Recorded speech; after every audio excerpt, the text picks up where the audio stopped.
topic, please remember it's not just important to know what are the ovulation tests, it is also important to know what is the physiological basis for this. Okay, so let's get on to the test. First, let us begin with the definition of your ovulation. So ovulation is a process of expulsion of ovum from the mature follicle. Ovulation ऐसी process है जिसमें से mature follicle जो है वो अपने अंदर से एक एग को रिलीज करता है and this usually happens 14 days prior to the next menstrual cycle. Okay, so this happens 14 days prior. इसका क्या मतलब है? Now this definition is more accurate rather than saying it happens on the 14th day. It might happen on the 14th day अगर आपकी cycle 28 days की है, लेकिन अगर आपकी साइकिल 34 डेज की है तो 34 माइनस 14 यानी 20. सो इन इस पेशेंट का ओव्यूलेशन होगा वो अराउंड 20th डे होगा. Correct. So this which day it is going to happen varies depending on your length of cycle, and still it is not the most accurate way to describe. अब let us come to next. ये आपकी female reproductive system है और इसमें आप देख सकते हो कि ओवरी प्रेजेंट है. अगर इस ओवरी को आप एनलार्ज करके देखें तो उसमें अलग अलग स्टेजेस पे आपको ग्रोथ ऑफ फॉलिकल्स दिखाई दे रहे हैं. इनमें से एक फॉलिकल जो है वो बहुत बड़ा हुआ है and that is also your Graafian और योर मैच्योर फॉलिकल. एंड ये रप्चर होके finally, look at this diagram, ये रप्चर होके बाहर अपने से जो है वो एक ओवम रिलीज कर रहा है. करेक्ट. अब ये क्वेश्चन है कि हमें कैसे पता चलेगा कि कोई फीमेल ओव्यूलेट कर भी रही है या नहीं, और ये जानना इम्पॉर्टेंट क्यों है. सो सबसे इम्पॉर्टेंट तो ये है कि बॉडी जो है उसके फिजियोलॉजिकल फंक्शंस जो है वो नॉर्मली चलते रहने चाहिए. इफ़ देर इज़ डिस्टर्बेंस तो आपकी होम्योस्टैसिस बॉडी की जो है वो बिगड़ सकती है. So that is why it is important that all the processes which happen naturally in your body should go on naturally. लेकिन ओव्यूलेशन टेस्ट जो है इनका बहुत ज़्यादा इंपॉर्टेंस क्लिनिकल प्रैक्टिस में जो आता है वो आता है in dealing with infertile patients. Okay, infertility में इसका ज़्यादा यूसेज आता है. तो पहले आपको जानना है कि भाई इनफर्टाइल कपल किसे कहते हैं. अब ऐसा कपल जो 1 साल से, okay, from 1 year they are trying to conceive a child, ये बच्चा पैदा करने की कोशिश कर रहे हैं and without using any contraception obviously. So no usage of contraception is happening and still they are not able to conceive a baby. ठीक है. तो इनफर्टिलिटी की जब आप इवैल्यूएशन करेंगे तो you will evaluate male and female separately. Correct. So you will evaluate your female and your male separately, और females के भी आप कुछ टेस्ट करोगे, मेल्स के भी आप कुछ टेस्ट करोगे. सो ओव्यूलेशन टेस्ट जो है वो is a part of a female examination. Okay. क्यों ये जानना ज़रूरी है? क्योंकि ultimately it's an egg and an sperm which get together to form your zygote, is it not? Ovulation test जो है अब ये इंपॉर्टेंट क्यों होते हैं? फर्स्ट मैंने रीज़न आपको बताया इनफर्टिलिटी के रिलेटेड.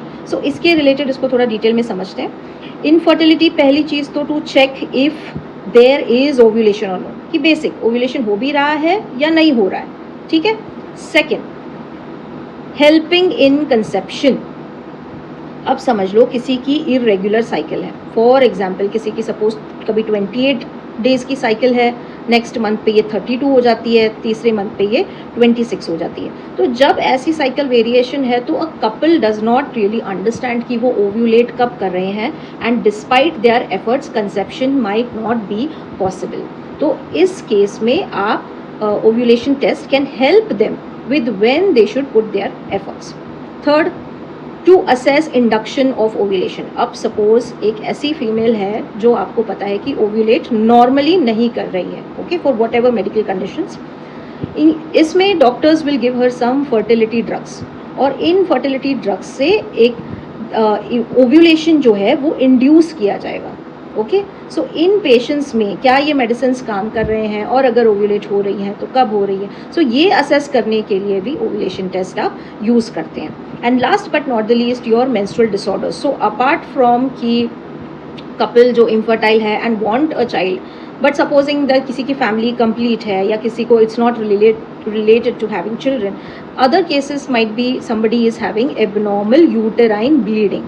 ठीक है, किसी को ब्लीडिंग हो रही है बिकॉज ऑफ हार्मोनल इम्बैलेंस, इनमें भी आप चेक करना पसंद करोगे कि ओव्यूलेशन ठीक से हो रहा है या नहीं हो रहा है। अदरवाइज इसके अलावा आपका पीसीओडी जो है, जिसका अभी न्यू नेम आ गया है PMOS, poly endocrine metabolic ovarian syndrome, इसमें भी आपका ओव्यूलेशन जो है वो डिस्टर्ब हो जाता है। We saw it in the last case, so the doctors would like to evaluate you for ovulation. So the names of the ovulation tests which are based on how they have been developed over years, तो उस order में आपका basal body temperature, आपका spinnbarkeit test, fern test, LH kit, immunoassay, LH and FSH studies and your follicular studies. But if you want to remember as a mnemonic, you can call this as FISH. Okay, barbecue fish. I'm sure many of you might be vegetarians also, so but लेकिन for the sake of mnemonic remembrance ये कर लो, otherwise you can have your own mnemonic. Okay, so B is for basal body temperature. Okay, Q is for your quick LH kit. Okay, आजकल हमारे पास kits जो आए हैं ना, is like very quick on the spot, like your pregnancy kit. So these are quick LH kit. Next is your F, which is your Fern test. I is your imaging, मतलब आपका imaging यानी USG follicular studies. Okay, and S is your spinnbarkeit test, and H है आपका hormonal assay. So this is your easy mnemonic for remembering all the ovulation tests. So if they ask you just name the test, then this is how you remember, and this much is what is expected from you. अब let us come to our first test, which is your basal body temperature. Okay, basal body temperature. अब basal body temperature वो temperature होता है जो body के complete rest में major किया जाता है. ठीक है, अब गाइटन के अकॉर्डिंग आपका normal oral basal body temperature जो है वो 36.1 डिग्री सेंटीग्रेड से लेके 37 डिग्री सेल्सियस तक होता है. ओके, अब बॉडी का कोर टेम्परेचर जो है यानी वो अंदर वाला टेम्परेचर है, एंड वो स्लाइटली हायर होता है. लेकिन क्योंकि हम ओरल टेम्परेचर मेजर करते हैं एंड पेशेंट को भी ये हम home as a home test भी हम रेकमेंड करते हैं, so oral temperatures are easily taken. और ये चार्ट जो है ये एक पेशेंट का चार्ट है जिसका हमने टेम्परेचर एवरी डे चार्ट किया है through out your monthly cycle.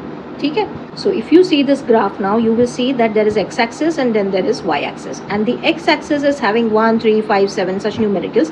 These are representation of the days of the cycle, and the y-axis is charting your body temperature. तो every day आप देखो ऐसे charting करिए. ठीक है, and now they observe that 14th 15th day के around उसके बाद टेम्परेचर सडनली स्पाइक हो जाता है. एंड कितना स्पाइक होता है? यूजुअली बाय 0.3 से 0.5 डिग्री सेंटीग्रेड, इतना ही स्पाइक होता है. ठीक है, और एंड ऑफ साइकिल तक फिर ये एलिवेटेड ही रहता है. अब देखो इसका बेस लाइन ही शिफ्ट हो गया है, सो ये एलिवेटेड रहता है through out the luteal phase. अब रिसर्चर्स ने ये रियलाइज़ किया कि ये जो टेम्परेचर राइज होता है ये यूजुअली ओव्यूलेशन के बाद होता है. ओके, सो ये यूजुअली ओव्यूलेशन के बाद होता है. अब क्वेश्चन ये है कि ओव्यूलेशन के बाद टेम्परेचर क्यों बढ़ना चाहिए? तो आपने देखा होगा ये नज़ारा, बर्ड्स जो अपने एग्स पर बैठे हुए हैं. एंड ये अपने एग्स पे क्यों बैठते हैं? क्योंकि उनका एग जो है वो एक तो saving from other praise other birds, दूसरा एक नॉर्मल उनका जो टेम्परेचर मेंटेनेंस है जो ज़रूरी है अंदर के बेबी को ग्रो करने के लिए वो प्रोवाइड करते हैं. अब हालांकि ह्यूमन बॉडी में there is no baby until there is fertilization that has happened, लेकिन कुछ इस तरीके का मैकेनिज्म ही है जिसमें ओव्यूलेशन के बाद जो है वो रिलीज्ड ओवम जो है वो पेरिटोनियल कैविटी से फैलोपियन ट्यूब में जाता है. करेक्ट. अब बॉडी प्रेगनेंसी को जो है वो एंटिसिपेट करती है और अपने आप को इम्प्लांटेशन के लिए प्रिपेयर कर रही है. मतलब बॉडी ये सोच रही है कि ओव्यूलेशन तो अब हो गया है, egg is released, so let us hope that there is pregnancy that is going to happen, and they are going to prepare the body for a good implantation. तो अब ovulation के बाद इस ओवरी में बचता क्या है? Let's come to this. What is the physiological basis of rise in the basal body temperature? अब आपका ovulation हो गया है, so let us come to this. The ovum is released and the cells which are remaining inside are your granulosa cells. Okay, these are your granulosa cells. लेकिन अब now LH hormone starts acting on these cells and starts converting these cells into your lutein cells. क्या बोलते हैं इसको? Lutein sales. And ये जो lutein sales हैं ये येलो दिखते हैं क्योंकि इनके अंदर बहुत सारा अभी फैट, लिपिड एंड कोलेस्ट्रॉल इकट्ठा होने लग जाता है. So they start appearing yellow and therefore this cell now gets called as your corpus luteum. Okay, so ये stages of development of corpus luteum है जहाँ पे देखो आप यहाँ पे ल्यूटिन सेल्स बढ़ रहे हैं. Now this is the maximum development जिसमें आपके ब्लड वेसल्स भी बढ़ गए हैं and everything is finally converted into your lutein cells. So this is your fully developed corpus luteum. And ये सेल्स जो है इनकी स्पेशलिटी ये है that because of increased amount of cholesterol these cells develop lot of progesterone. okay, ये progesterone जो है ये बॉडी में हीट प्रोड्यूस करने का काम कर रहा है. अब ये हीट प्रोड्यूस कैसे करता है? So the production of heat that जिसमें ये बॉडी टेम्परेचर एलिवेट हो जाता है इसको आप कहते हो thermogenic effect of progesterone. What do you call this? Thermogenic effect of progesterone. How it acts. ठीक है, तो प्रोजेस्टेरॉन जो है वो एक सेंटर पे एक्ट करता है जो आपके हाइपोथैलेमस में है और इस सेंटर का नाम है आपका preoptic area. Preoptic area is also called as your thermoregulatory centre. और ये एरिया क्या करता है कि जो सपोज पर्सन ए का एक सेट बॉडी टेम्परेचर है वो उसका सेट पॉइंट जो है, जो नॉर्मल सेट पॉइंट है उसी को ऊपर कर देता है. सो नाउ इसका कोर बॉडी टेम्परेचर ही जो नॉर्मल है वो हाई पे चलने लग जाता है अब throughout the luteal phase. Okay, the second way in which progesterone acts is by vasodilatation. So it causes lot of vasodilatation and vasodilatation यानी आपके ब्लड वेसल्स का जो है वो डायलेटेशन हो जाता है. जब ब्लड वेसल्स डायलेट हो जाते हैं आपको पता है it starts carrying more blood with in it और जहाँ जहाँ खून जाता है वहाँ बॉडी टेम्परेचर बढ़ जाता है. Third is by increased metabolism. पूरी बॉडी का मेटाबॉलिज्म जो है सेलुलर लेवल पे it goes on increasing and therefore progesterone acts by these basic 3 methods to have its thermogenic effect. So this is your, we know this is the sagittal section of the brain and we know that this part we have extrapolated as your hypothalamus और इसको बड़ा करके आप देखोगे तो this area is your preoptic area. This can be asked as your MCQ as well. So ये thermoregulatory center है जो आपका set point जो है वो ऊपर करता है. So the next test that we have in line is your Spin-Barrett test. तो ये वर्ड जो है स्पिन-बार्केट ये एक जर्मन वर्ड है जिसका मीनिंग होता है स्ट्रेचेबिलिटी. कोई भी चीज़ कितनी स्ट्रेच हो सकती है और उसकी कैपेसिटी पे ही ये जो प्रिंसिपल है हमारे टेस्ट का वो बेस्ड है. अब 1900s में क्या हुआ, यूजुअली जो हमारे वेटरनेरियन डॉक्टर्स थे ना, ये ह्यूमन में नहीं, पहले ये एक वेट डॉक्टर ने ऑब्जर्व किया फिनोमिनन कि जो हमारे बोवाइन फैमिली है, काउस, कैटल्स, तो उनमें जो है वो यूजुअली जब अपने हीट पीरियड में होते थे ओव्यूलेशन के टाइम पे, तो इनका सर्वाइकल म्यूकस जो है वो बहुत ज़्यादा स्ट्रेचेबल हो जाता था. और स्ट्रेचेबल में उन्होंने क्या किया कि म्यूकस को 2 सरफेसेस यानी 2 स्लाइड्स लिए और उनके बीच में उन्होंने खींचने पर उन्होंने देखा कि एक थ्रेड की तरह वो स्ट्रेच हो जाते हैं. ठीक है, so let us see this test अभी. तो ये जो आप देख रहे हो ये जो वेटरनरी उन्होंने ऐसे कुछ ऑब्जर्व किया कि ये स्लाइड जब वो खींचते हैं तो देयर इज अ स्ट्रेचेबिलिटी. ये जो म्यूकस है वो इस तरीके से स्ट्रेच हो जाता है, specially when it is around your ovulation time period. अब उन्होंने थ्रू आउट साइकिल ऑब्जर्व की ये चीज़ और उन्होंने देखा कि जब ये ल्यूटियल फेज में चले जाते हैं ओव्यूलेशन के बाद में, तो ये क्वालिटी जो है स्ट्रेचेबिलिटी की ये म्यूकस की बचती ही नहीं है. ठीक है, उन्होंने ये इंफॉर्मेशन जो है वो ह्यूमन फीमेल्स में फिर उन्होंने अप्लाई की. सो इसका फिजियोलॉजिकल बेसिस ये है कि ये जो म्यूसिन है ना, दिस अराउंड योर ओव्यूलेशन, उसमें कुछ चेंज आ जाते हैं और वो क्या हो जाता है कि इसका एक तो वाटरी कंटेंट बहुत ज़्यादा बढ़ जाता है. म्यूकस जो है made up of mucin and glycoprotein, और ये म्यूसिन के जो थ्रेड्स है ना वो एक लाइन में ऑर्गेनाइज हो जाते हैं जिसके बीच में ये वाटर जो है वो ट्रैप हो जाता है। तो कुछ इस तरीके से अगर आप उसको माइक्रोस्कोप के नीचे देखोगे तो अपीयर समथिंग लाइक दिस। सो ये जो स्ट्रेचेबिलिटी आती है वो इस वजह से आती है। इसके अपोज उन्होंने यही टेस्ट जो है they try to do it in the luteal phase as well, और उन्होंने ऑब्जर्व किया कि उस वक्त वाटर कंटेंट जो है म्यूकस का वो बहुत कम हो जाता है, एंड जो आपके म्यूसिन थ्रेड्स हैं, ग्लाइकोप्रोटीन जो है वो बहुत ही हैपहैजर्ड अरेंजमेंट हो जाती है उसकी, जिसकी वजह से ये जो स्ट्रेचेबिलिटी है ये चली जाती है। एंड ये देखो ये स्लाइड्स दो अलग की हैं, but there is no stretch that is there in the centre, कि इसका फिजियोलॉजिकल बेसिस क्या हो सकता है। तो आप देखो कि ड्यूरिंग ओव्यूलेशन जो है, now this is your hormonal changes in menstrual cycle वाला ग्राफ है ना, और इसमें ये जो हर एक अलग आपको ग्राफ दिख रहा है this is of different hormones. तो इसमें I want you to observe only the green part which is your oestrogen, and then observe this phase which is your ovulation. Okay, इसके पहले आपकी फॉलिकुलर थी एंड ल्यूटियल थी, now we are looking only at this point. Do you see what is happening at this point? Your oestrogen is at the peak just before the ovulation.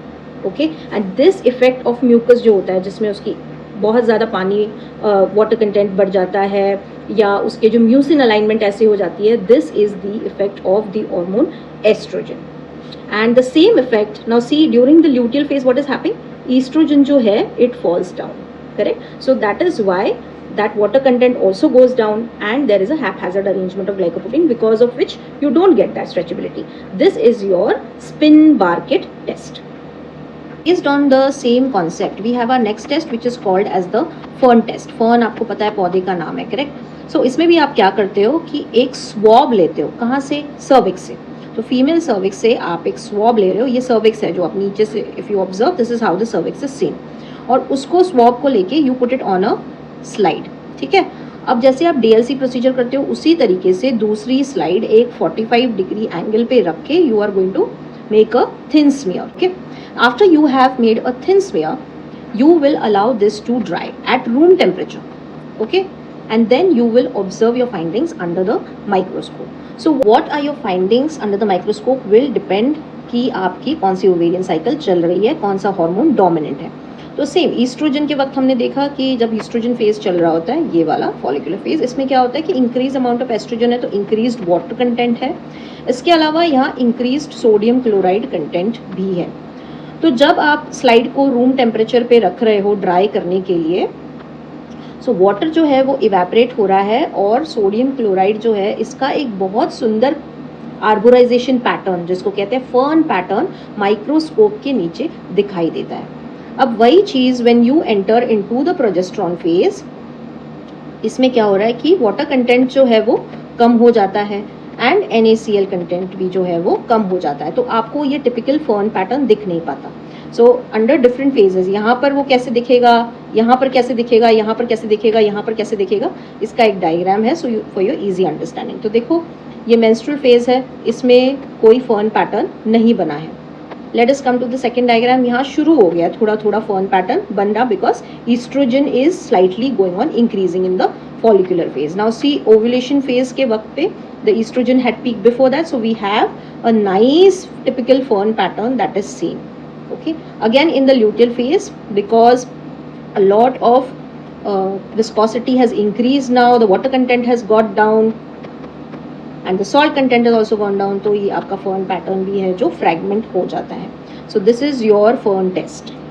So the next test that we have is your quick LH kit and this is sort of on the lines of your pregnancy test होगी। तो pregnancy test में हम HCG check करते हैं, correct? After missing your cycle you take the kit, urine pregnancy test जो हम करते हैं, you take the kit from the medical store और आप बस यूरिन ड्रॉप डाल के आप चेक करते हो। उसी तरीके से ये LH किट आती है जिसमें आप LH हार्मोन चेक करते हो। तो हमें पता है कि LH जो है वो रफली 24 to 36 आवर्स बिफोर ओव्यूलेशन जो है उसका सर्ज आ जाता है, करेक्ट? सर्ज।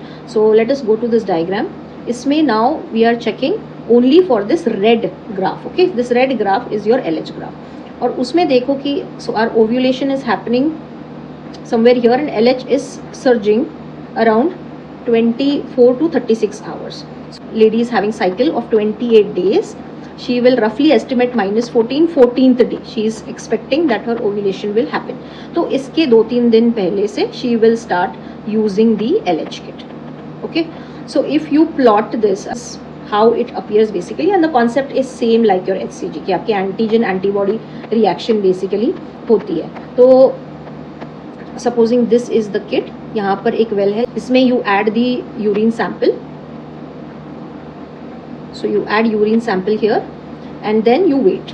उसके बाद आपको दिखेंगे कि how many lines are appearing basically. Okay, so if they look at this test, now this test are taken on June 1st, June 2nd, June 3rd, 4th and so on and so forth. तो आप देखोगे कि यहाँ पे एक line तो है which is constant है ना, but look at the other line, यहाँ पर it's lighter, then slightly darker, and these are darker. Okay, so ideally they want to tell you कि ये जो LH सर्ज है ये फाइनली लाइट होने लग गया है, करेक्ट. एंड जब उसका पहला लाइट आया है तो वहां पर वो बोल रहे हैं LH सर्ज हो गया है. That is the time when the couples can try for the child जिसकी सक्सेस रेट ज्यादा होगी. Okay, considering that the male counterpart and the female counterpart both of them are normal. और test आप कर सकते हो कि आपका हार्मोनल ऐसे कर सकते हो जिसमें आप ब्लड टेस्ट करते हो और उसमें आपके हार्मोनल लेवल्स जो है वो आप LH के FSH के चेक करते हो. ना देखो LH जो है वो ये दर्शा रहा है कि LH सर्ज हो गया है एंड ओव्यूलेशन होने के चांसेस है, पर हमें फिर भी श्योरिटी नहीं है till the time we don't do a better test and which is your follicular studies. तो फॉलिकुलर स्टडीज जो है वो सबसे ज़्यादा स्पेसिफिसिटी वाले टेस्ट हैं. इस वजह से if somebody is really investigating someone for infertility तो ये टेस्ट ज़रूर किया जाता है. इसमें क्या करते हैं कि आपका जो ये एक सोनोग्राफी है USG जो थ्रू वजाइना स्कोप भेजा जाता है. So it's transvaginal. Okay, mostly for better visualisation. तो ट्रांस वजाइनली स्कोप भेजते हैं एंड अंदर आपके ओवरी का स्टेट देखते हैं, प्लस उसके साथ देखते हैं कि आपकी यूट्रस का जो एंडोमेट्रियम है उसकी थिकनेस कितनी है. क्यों? क्योंकि सिर्फ फॉलिकल्स बनना, एक तो फॉलिकल बन रहा है या नहीं बन रहा है ये हमें पता चल जाएगा. दूसरा, उसको सपोर्ट करने के लिए यूट्रस लाइनिंग जो है वो इनफ है या नहीं है. क्योंकि अगर सपोजिंग ओव्यूलेशन भी हो गया पर लाइनिंग ठीक नहीं है तो भी वहाँ पर इम्प्लांटेशन नहीं हो सकता, correct. So this is how it would look. तो ये टेस्ट जो है वो एक हम बेस लाइन पे स्टार्ट करते हैं. रफली 2nd-3rd डे पे आप एक USG निकालोगे टू सी कि हाउ इट इज़. उसके बाद आप जब 8th-9th डे ऑफ साइकिल पे पहुंच जाते हो, until your ovulation you will do it every 2 days और सो, है ना. और आप देखोगे कि इसमें अलग अलग फॉलिकल्स, ये जो आपको this is an ovary by the way, this part, and you will see that ये जो आपको डार्क दिख रहे हैं दीज आर द follicles. इसमें जो ये based on its diameter it has determined that this is your dominant follicle. Okay, your dominant follicle should be around 18 to 24, so this is good, 22 by 20 millimeters. And you will see that how is the growth taking place, कितने सारे follicles develop हो रहे हैं if you are checking a patient of infertility, correct. अब supposing ये dominant follicle आपको दिख रहा है, अचानक आपने नेक्स्ट डे सोनोग्राफी करी एंड आपको डोमिनेंट फॉलिकल दिखना बंद हो गया, यानी this is a sign that ovulation has occurred. Okay, so this is how you check for ovulation and this is a sure short sign that yes, follicular studies are very important when you are evaluating your infertility patient. Okay, so all these are your tests of ovulation. So I hope this topic is understood and you can reproduce it on your paper. Thank you so much for listening. Have a very nice day.